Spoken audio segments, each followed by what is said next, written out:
America में नेता प्रतिपक्ष राहुल गांधी के आरक्षण को लेकर दिए गए बयान को लेकर भाजपा कांग्रेस पार्टी पर हमलावर है। भाजपा अनुसूचित जाति मोर्चा की सोशल मीडिया की राष्ट्रीय प्रभारी अनिमा सोनकर ने शिमला में पत्रकार वार्ता कर राहुल गांधी पर निशाना साधा है। उन्होंने कांग्रेस को संविधान और आरक्षण का विरोधी करार दिया है।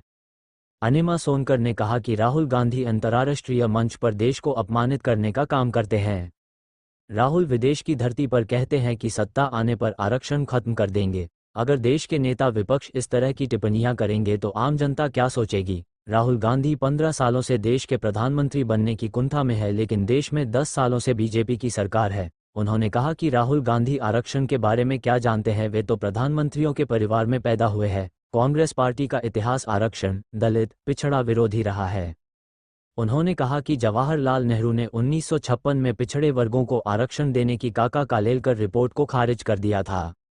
नेहरू ने 1961 में मुख्यमंत्रियों को पत्र लिखकर कहा कि आरक्षण से अक्षमता और दोयम दर्जे का मानक पैदा होता है।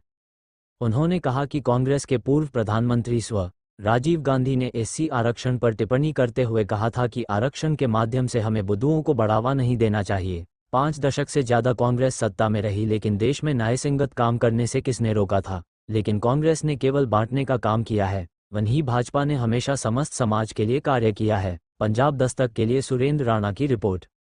करने वाले इसमें कोई भी विषय नहीं है, क्योंकि राहुल गांधी का एक इतिहास है। जब भी उनको कोई अंतर्राष्ट्रीय मंच मिलता है तो वो देश को अपमान करने का, देश के बारे में दुष्प्रचार करने का कोई भी मौका हाथ से जाने नहीं देते। उनकी कुंठा भी यही है कि लगातार 15 सालों से प्रयास कर रहे हैं कि देश में वो प्रधानमंत्री बन सके। पिछले 10 सालों से भारतीय जनता पार्टी सत्ता में है और आप सभी के आशीर्वाद से तीसरी बार भी पुनः यशस्वी प्रधानमंत्री श्री नरेंद्र मोदी जी को प्रधानमंत्री पद सौंपा गया है, क्योंकि इस देश को उन पर विश्वास है, उन पर नाज है। तो जब राहुल गांधी अमेरिका में बैठ के या विदेश धरती पर बैठकर ये बात बोलते हैं कि वह देश में उनकी सत्ता आने पर आरक्षण खत्म कर देंगे, तो इसके कई अर्थ निकलते हैं। पहला ये कि देश ने कभी भी राहुल गांधी को या कांग्रेस पार्टी को अधिकार नहीं दिया कि वो देश से बाहर जाकर इस देश का दुष्प्रचार करें, उसके बारे में किसी भी प्रकार की नकारात्मक टिप्पणी करें। और ऐसा पहली बार नहीं हुआ है। हम भारतीय जनता पार्टी अपने आप को देशभक्त कहते हैं, क्योंकि हमारे किसी नेता कार्यकर्ता ने कभी भी देश के अपमान के लिए कोई शब्द भी नहीं कहा। जब आप नेता होते हैं तो आप देश का मार्गदर्शन कर रहे होते हैं, नेतृत्व कर रहे होते हैं। अगर नेता ही देश के बारे में नकारात्मक टिप्पणियां करता रहेगा तो फिर यहाँ के आम जनमानस क्या सोचेंगे। आप नेता प्रतिपक्ष में हैं, कांग्रेस पार्टी और पूरा इंडिया अलायंस इस समय विपक्ष में है, तो आपके पास संवैधानिक अधिकार है कि आप भारतीय जनता पार्टी का विरोध करें, उसके खिलाफ प्रदर्शन करें, उसकी निंदा करें, या देश को सुधारने में, बेहतर करने में अगर कोई संशोधन कर सकते हैं उसके बारे में टिप्पणी करें, उसकी विवेचना करें, तो उसका हम स्वागत करते हैं।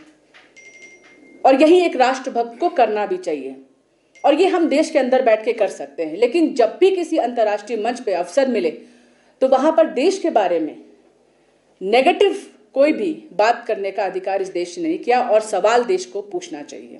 दूसरी बात कि आरक्षण खत्म करने वाले आप कौन होते हैं, क्या जानते हैं आप समाज को, क्या जानते हैं आप आरक्षण के महत्व को, क्या सुविधा है, कैसे लोग आरक्षण के माध्यम से बड़ी बड़ी जगहों पर हैं, अपने आप को संपन्न बना रहे हैं। क्योंकि आप तो खुद एक प्रिविलेज्ड बैकग्राउंड से हैं, प्रधानमंत्रियों के घर से आते हैं, आप ना समाज समझते हैं ना राजनीति, इसलिए आपने कहा आरक्षण खत्म कर देंगे। और ऐसा कांग्रेस पार्टी में राहुल गांधी पहली बार नहीं कर रहे हैं। उनके घर से ही जो प्रधानमंत्री निकले, प्रथम प्रधानमंत्री जवाहरलाल नेहरू ने कहा था कि आरक्षण से जो पैदा होते हैं ना, वो दोयम दर्जे के नागरिक होते हैं, सेकंड क्लास सिटीजन।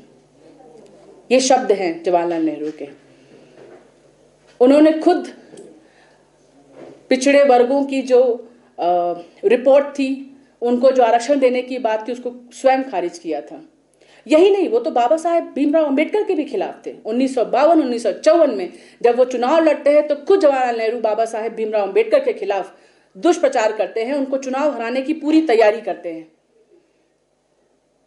तो ये आरक्षण विरोधी भी हैं, ये दलित विरोधी भी हैं, ये पिछड़ा विरोधी भी है, ये अनुसूचित जनजाति विरोधी भी हैं, ये देश विरोधी भी हैं, और इन्होंने बाबा साहेब भीमराव अंबेडकर जी का भी अपमान किया है।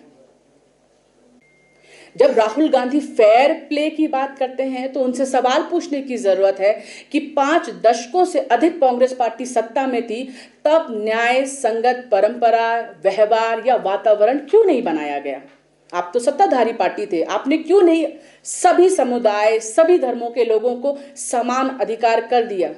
क्यों नहीं आपने सबको इतना काबिल और सामर्थ्य बना दिया कि वो सब एक साथ कंधे से कंधा मिलाकर खड़े हो जाएं? आपने लोगों को जातियों में बांटा और उनको पिछड़ा रखा। इसीलिए आरक्षण की आवश्यकता है। तो आप बैठ के ज्ञान ना दें कि आरक्षण रहेगा इस देश में या नहीं रहेगा। दादा, नाना, पापा, मम्मी सब तो प्रधानमंत्री थे, तब क्यों नहीं बना दिया आपने न्याय संगत वातावरण? किसने रोका था कांग्रेस पार्टी को इस देश में संशोधन करने के, यहां के जनमानस को सामर्थ्य बनाने के लिए? पूरे चुनाव में आपने ये दुष्प्रचार किया कि भाजपा दलित विरोधी है, पिछड़ा विरोधी है। आपने बोला संविधान खतरे में है, बचाने की आवश्यकता है, लेकिन इस देश की जनता ने आपको फिर भी मौका नहीं दिया इस देश की सत्ता में आने का। इस देश ने तीसरी बार अपने चहेते प्रधानमंत्री, हम सभी के यशस्वी नेता, विश्व में सबसे दमदार नेता के रूप में उभर कर आए ऐसे श्री नरेंद्र मोदी जी को तीसरी बार पुनः इस देश का प्रधानमंत्री बनने का अवसर दिया। के लिए, उनके सशक्तिकरण के लिए जब तक आरक्षण की आवश्यकता है तब तक उसकी व्यवस्था बनी रहेगी। कोई भी नेता, कोई भी विपक्ष ये नहीं कर सकता कि संविधान को जरा से भी खरोंच लग जाए, उसमें जरा सा भी संशोधन हो जाए। आपने देखा होगा अभी कुछ दिन पहले क्रीमी लेयर और इसकी बात हुई। हमारे राष्ट्रीय नेताओं की, हमारे प्रधानमंत्री का एक ही बात थी कि संविधान में कोई संशोधन नहीं होगा, जब तक आवश्यकता होगी तब तक हम आवश्यकता की सुविधा, आरक्षण की सुविधा का लाभ देते रहेंगे। ना संशोधन होगा संविधान में, ना आरक्षण को कोई चोट आएगी। इसलिए हमें समझने की जरूरत है कि जब 370 हटता है तो वो होता है न्याय संगत वातावरण। जब ट्रिपल तलाक हटता है तब होता है न्याय संगत वातावरण, तब होता है इस देश की मुस्लिम महिलाओं के साथ न्याय। जब 370 हटा तब जम्मू कश्मीर की महिलाओं के साथ हुआ न्याय।